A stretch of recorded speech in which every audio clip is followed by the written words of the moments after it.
Well, hello everyone, and welcome back to another episode of Coping Together with the Mental Health Association of Central Florida.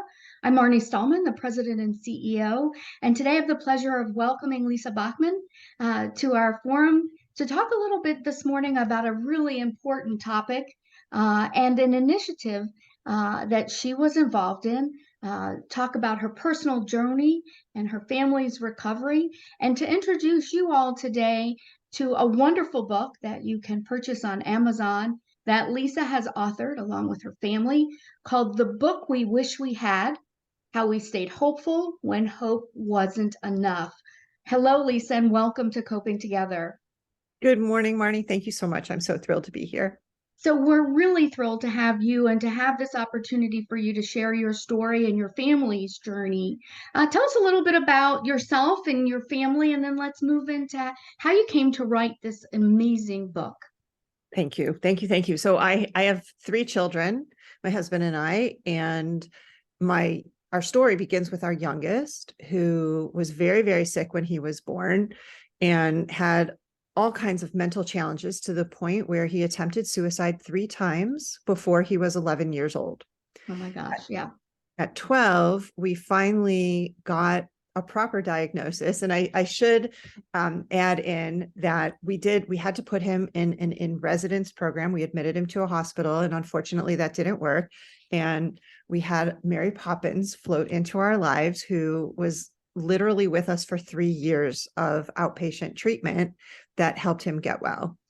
When he was 12, we finally got a proper medical diagnosis of Tourette syndrome that was coupled with severe ADHD, high anxiety, OCD, and executive dysfunction. So we called that our gift because it allowed us to be able to deal with it, to advocate, to work with it, to handle it. And then when he turned 13, he was running in a school cross-country meet. It was at the start of his 8th grade year. And sadly, the officials were not tolerant or accepting of his differences. He was ticking and just making noises, and they assumed he was being rude. And even though he and his teammates tried to advocate, they disqualified him. Hmm. And he calls that his catalytic moment, because it lit a fire under all of us. And to kind of wrap the story, he went on to hold an event that ended up being held every year, where he pulled nonprofit organizations together to help educate people about the differences we all have, help people find resources and opportunities to volunteer. And then he became a motivational speaker. And during his high school years in 10th, 11th, and 12th grade, I traveled the country with him, where he did full school assemblies for kids in grades 5 through 12 in 16 different states. So That's amazing. That is just amazing. So thank you. let's rewind just a little bit and talk a little bit about prior to that catalytic moment. Yep. What was the journey like? I know we have families, individuals that listen in and watch to this segment and are probably already identifying with, I know something's wrong, Yep. and I'm going to professionals to try to find out what we call it, how do we manage it, how do we get care and treatment for it. What was that part like for you Yes. before the moment? That part was so frustrating, Marnie. We ended up with 13 different diagnoses that were all incorrect before we got to the correct one. And the thing that I learned the most was that I did have to stand up for my son. It was for all of us, really. And at first I thought, oh, the doctors know everything. They're all knowing, they're godlike, because the doctors are always so confident. But we had to step back and push back and say, that doesn't feel right to me. There were things they were saying that I knew in my gut were not correct or accurate. And I had to push back and ask a lot of questions. And in many cases, we had to switch doctors. That's a really hard place to come to find that courage to question and challenge an authority, somebody, as you said, that appears to know more than you. what was the process like for you during that time and for Justin as well to find that courage? Where did that come from for you? We joke that it came from the tips of our toes. It really was so hard to summon. And I think it was born out of frustration because we were just so sad and so angry and had so many emotions, and Justin was in a state where he just couldn't. He had distorted thinking. He was angry. He was having temper tantrums that we used to call storms, and it was, okay, is it going to be a rain shower, a thunderstorm, a hurricane, or a tsunami, in terms of the behavior that he was Oh, I exhibiting. just so appreciate that characterization of that metaphor. Yep. Um, and how that manages. That's an awesome, Thank you. wonderful way to describe it. Yeah, because the thing that I love most about that metaphor is that no matter what, the sun always comes out at the end. Yes.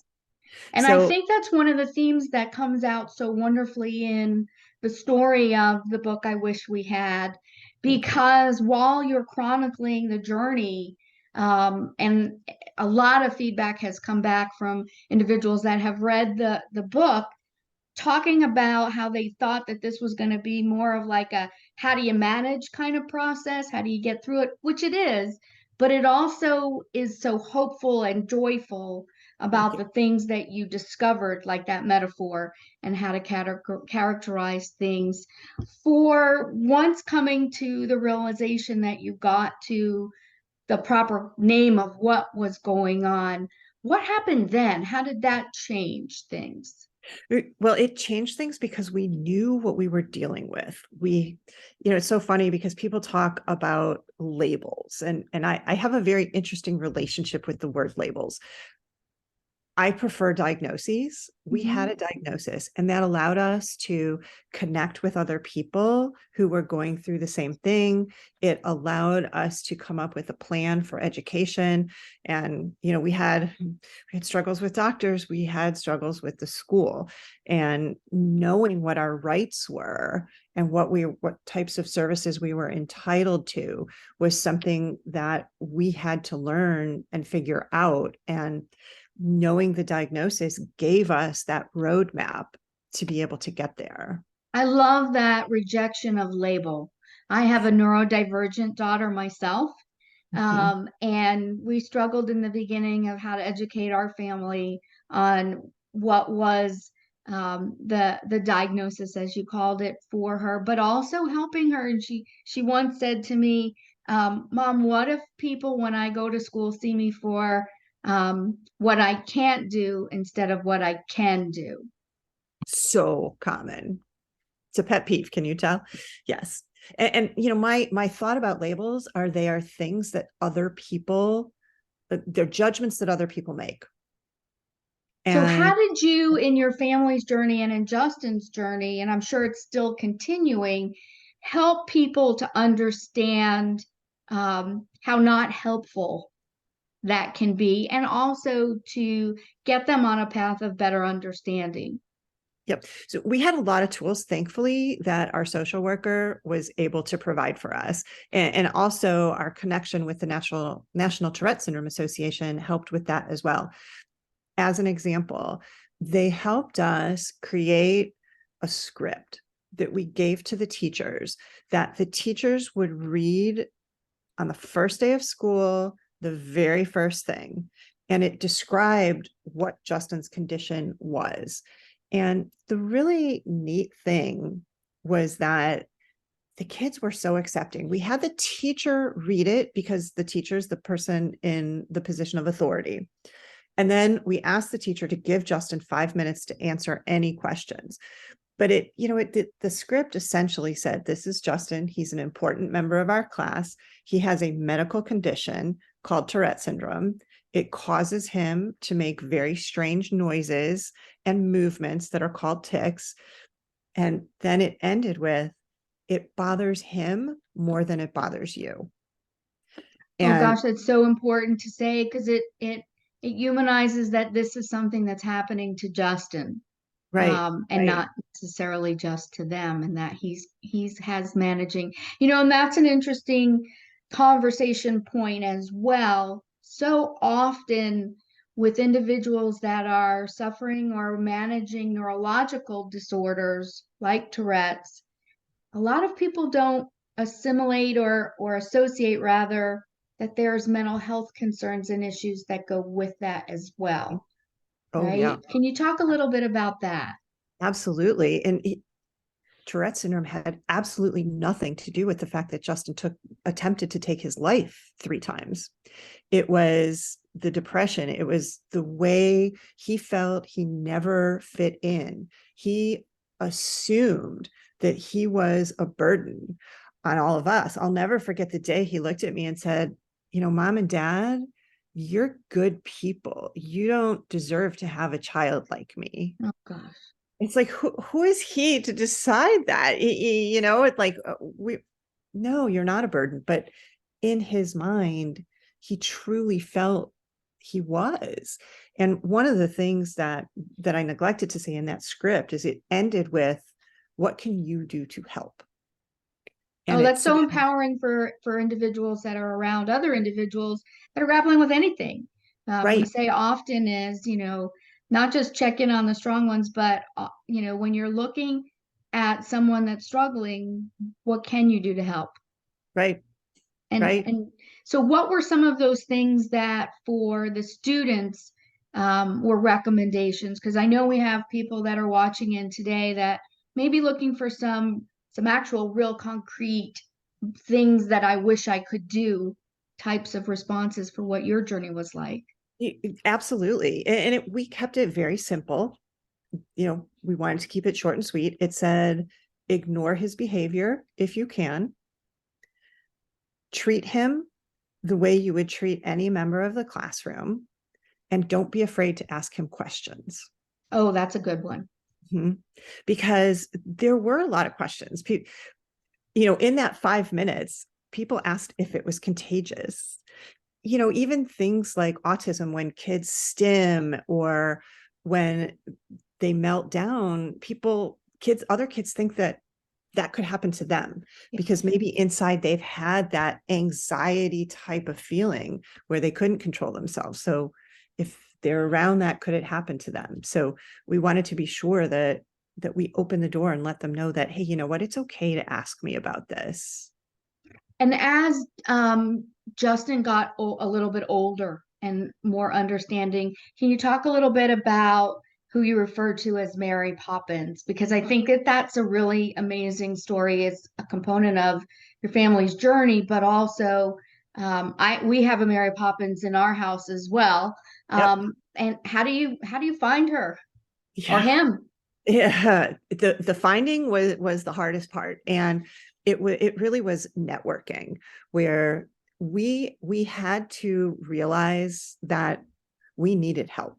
We had to come to that admission in our hearts that this was not something we could hide anymore. We were so private. We didn't want anybody to know. The word suicide is so taboo, and any mental health so taboo, but we decided that we were just going to put it out there, because how could we expect people to help us if we didn't let them in? It's kind of like, you can't leave the room if you don't open the door. Oh, I love So that. so we started asking people, do you know of anybody? We weren't asking for social worker because we didn't know any better, but we just said, Justin's having these behavioral problems. Do you know anybody? And one day we got lucky. And, we probably had to ask, I don't know, 50, 75 people before we got the answer that felt right. We had joined a special needs baseball league, and one of the moms had a friend who had gone to law school and decided she didn't want to pursue a legal career and went back to school to get her social work degree.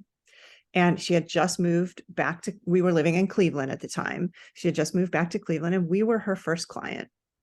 That's amazing. And so that's a really important point, I think, as well, that you talked about. You can't have someone see you if you don't open the door. Right. And I know so often for families that are struggling, they do want that sense of privacy. They're concerned about what comes in to their small community and how that will impact. That's an act of courage to step outside as well and to be seen. So as you said, and to say the word suicide attempt and to say the word depression, especially for a young child like Justin was at that time. You know, one of the things that we're advocating very strongly through our You Are a Lifeguard program is to have the conversation, right? The way to create opportunities for suicide prevention is to say it out loud, and to talk about it and to share the stories. Can you share? We don't have the benefit of having Justin with us today, because and we'll talk a little bit about where he is now, Mhm. but talk a little bit about what was happening for him, from his perspective that you could share about when you started to have those conversations. He wanted no part of it. He wanted absolutely no part of it in the beginning. He couldn't understand. He just his mind was in such a deep place, and that's why my husband and I, and he has an older brother and sister who were incredibly helpful as well. We had to be his advocates. And Mhm. I still remember the very first time that the social worker came over, he was having a fit, and he wouldn't come out of his room. He wouldn't come downstairs. The door was shut. He was stomping around, having a storm. So she literally went and sat cross-legged on the floor and talked to him through the door. And she let him know that she was just going to wait. And I was a nervous wreck thinking she's going to be there for hours. And it took about 30 minutes, but she literally sat there. And eventually he opened the door and she just started asking him about what he likes to do. Do you like to play baseball? At first it was yes, no. And then she started asking him open-ended questions, and that was it. And so she built a relationship with him and earned his trust. And then once that happened, they were able to get started. I think what I'm hearing there is that even though it's exhausting and there's resistance and you're getting no and don't come in and the door being closed, you need to, again, there's that metaphor of open the door. You have to be persistent, and you have to know that it's going to take a good amount of time, and it may have taken hours, and I suspect she was committed to being at that door for as long as it took, and Yep. that that's probably what he responded to more than anything else, was seeing that she wasn't gonna make for the exit. So let's move ahead and talk about after the catalytic moment, and Justin's journey and your journey. Um, what happened as he got older? Can you share a little bit about that progression and maybe where he is now? We might be giving a little bit away of the mystique of the book, but I think So it's that's it's a okay. real important component of the story. Oh no, thank you. And I tell everybody the book has a happy ending. So there's definitely no mistake. He survives. And he called it the catalytic moment because it was that moment where he just said, enough. And I'm suffering and other people are suffering. And he wanted to help. And the whole story is outlined in the book, but to summarize, he decided that he wanted to hold these events to educate people.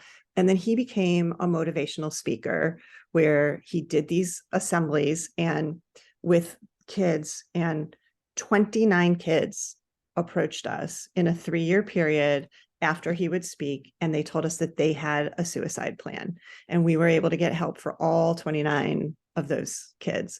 He ended up, Justin went to Syracuse University and he graduated with a degree in broadcast journalism. And he's 25 years old, living on his own. He now has a beautiful girlfriend that he lives with, and he's doing really well. Doesn't mean he's not having issues. He definitely still has challenges, but the really great thing is that the tool belt that we built sticks with him and has given him the skills he needs to cope.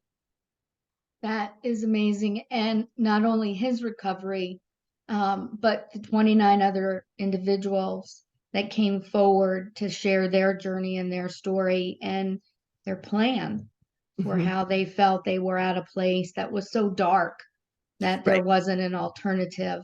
that they could see. And we Right. know so often for individuals that are in a planning phase that that's that really dark space that they don't seem to be able to extract themselves in. That's the weight of that depression and that anger and that fear and that sense of just not having an alternative. It's so important to talk as individuals, as parents, about pushing in. How hard was that for you in the beginning? So hard, so hard, because I was so scared and so afraid for so many things. I was afraid of upsetting him because I hated those storms that he would have. So I would coddle him so that the storm wouldn't come. And that was the worst thing. I didn't realize my own behavior where I was enabling him. And so I also had to learn to be tough sometimes. And that was very difficult for me. I'm a fixer. I want to fix everybody's problems, but I couldn't fix his. So I also had to learn to give up that control and let him have ownership over his problems so that he could come up with a solution. Because when he would come up with a solution, it was his choice, and it was a much better than, oh, I'm doing this because my mom says I have to. Mm-hmm. So it was really a learning process for all of us. And, that's why we use the tagline, when hope wasn't enough, because it's just not enough to hope. You have to have hope, don't get me wrong, but it's that the relentless will to keep putting one foot in front of the other and to keep going. Yeah, and I think that it's so important you pointed out about some responsibility that Justin had to absorb and take on and come to terms with so that he had part of that tool belt, as you've Yep. described. But also as parents, we so want to hold tighter, which is that control component. If I just hug them just a little bit tighter, if I watch them just a little bit longer, if I, wrap just a little bit more around them, this isn't going to come into my home. This Yep. isn't going to come into my family. And that's a myth. That's one of those myths It is. that we're in a cycle to try to break. Any other myths that you encountered that you think are worth sharing with our group? Oh, there's so many, the myth that suicide is done out of revenge. It's not. It's these kids don't know how to ask for help. And, the 29 kids who approached us had no idea. It doesn't occur to somebody to say, I need help, because they feel weak. And that's a whole nother myth. You're not weak. It's truly an illness. Everybody thinks, oh, diabetes, cancer, they're illnesses. Mental health is also an illness that needs treatment. That's so important. And, one of the things that we're so invested in with those other kinds of chronic illnesses is a lot of prevention, right? Don't Absolutely. eat salt or sugar if you're diabetic, and watch your diet. And, these are the things as women we can do for heart health, or we Yep. get mammograms for detecting breast cancer. There's lots of prevention components that are out there, but we don't spend enough time talking Nope. about how we can create preventative opportunities and prevention paths we can take Yep. to help us manage, like any other chronic illness, so that it's become a part of not just who we are, but that you can live beyond it. Right, absolutely. And that's one of the wishes that I had, is I wish I wouldn't have overlooked so many things that were so easy to overlook. You know, he would come home and say, oh, everybody hates me. My answer was, no, they don't. But if only I had realized that he really felt that way, I could have prevented things. You're so right. And we've often said that we're incredibly lucky that Justin's problems started when he was so young. It's much harder to get an older teenager to agree. So your prevention, the concept of prevention is so important, because we really can, there's so much we can teach these children when they're younger that will Yeah. really help avoid so much in the future. It's crucial. I can't emphasize that enough. And that's a All big right. part of what our Coping Together segment is about today, to hope that people that are watching and listening understand that there are opportunities um, to before something gets to that dramatic a phase. So let's Yep. talk about, because I know we're almost running out of time. What are, and I had one of the wonderful things about your book and the hope that runs through it about the story and the recovery is what and how you and Justin have made yourselves available. So share that a little bit with folks watching today. Oh, absolutely. I tell everyone that I have been schooled in the journey of life and of real experiences. And neither of us, and this goes for our whole family, we don't want anybody to ever experience the isolation, the loneliness that we felt. And I tell everyone, if you're suffering, just give out, or you know somebody who is, give out my phone number. I won't call somebody because if they're not ready to talk, I don't want to reach out. But if they call me, I will stop what I am doing to listen. That's amazing.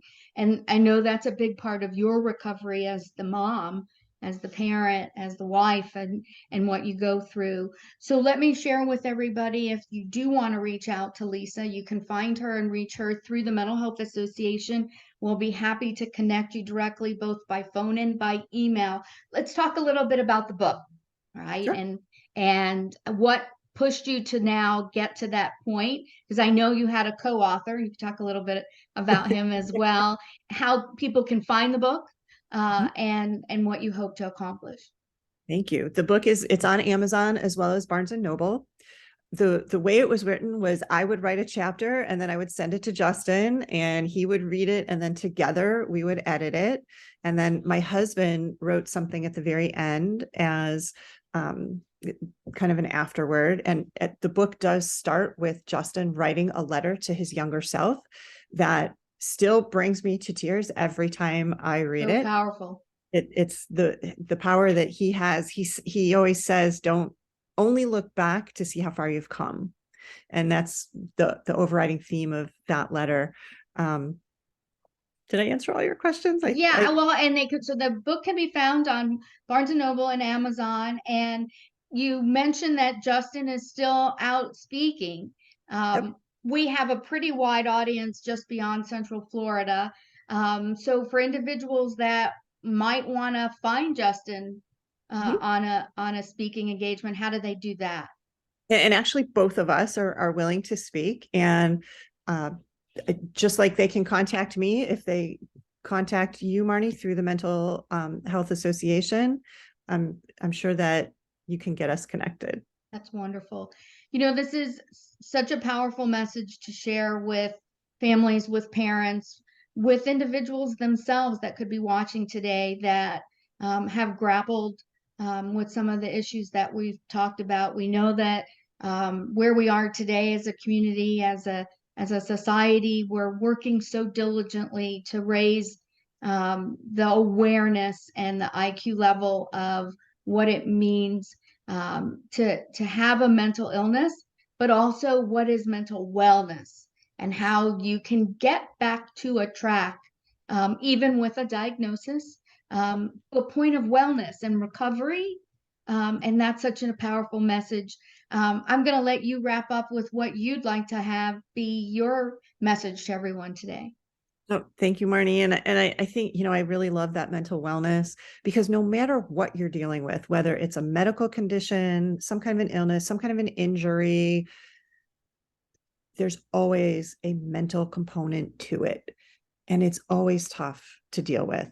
So if you can really think about your overall wellness, it's not just the wellness of your physical health, it's your mental health as well. It's That's so a important. wonderful message to leave everybody with. Again, if you'd like more information, you can find the book We Wish We Had on with Lisa Bachman and her son Justin on Amazon and Barnes and Noble. If you're And interested in making contact, I'm sorry, did you want to oh, add something? I thought of one more thing. Of course, anybody who does purchase the book, through there's a link that we have to put in the post.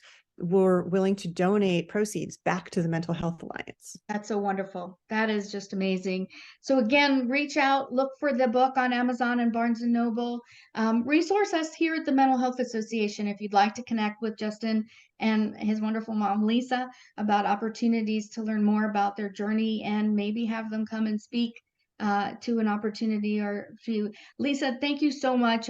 As we've come to know each other over time, I'm so thankful to have made the connection with you. I'm thankful for the courage and the resilience that you so clearly have come to, and how willing you are to share that with individuals so that there can be an expression of hope for other individuals that may be grappling with something. So thank you so much, and thank you everybody today for tuning into this session of Coping Together. If you have a story to share that you would like to, please again reach out to us at the Mental Health Association, and we'll look to see if we can include you on a Coming to Coping Together segment to you. So thank you, everybody.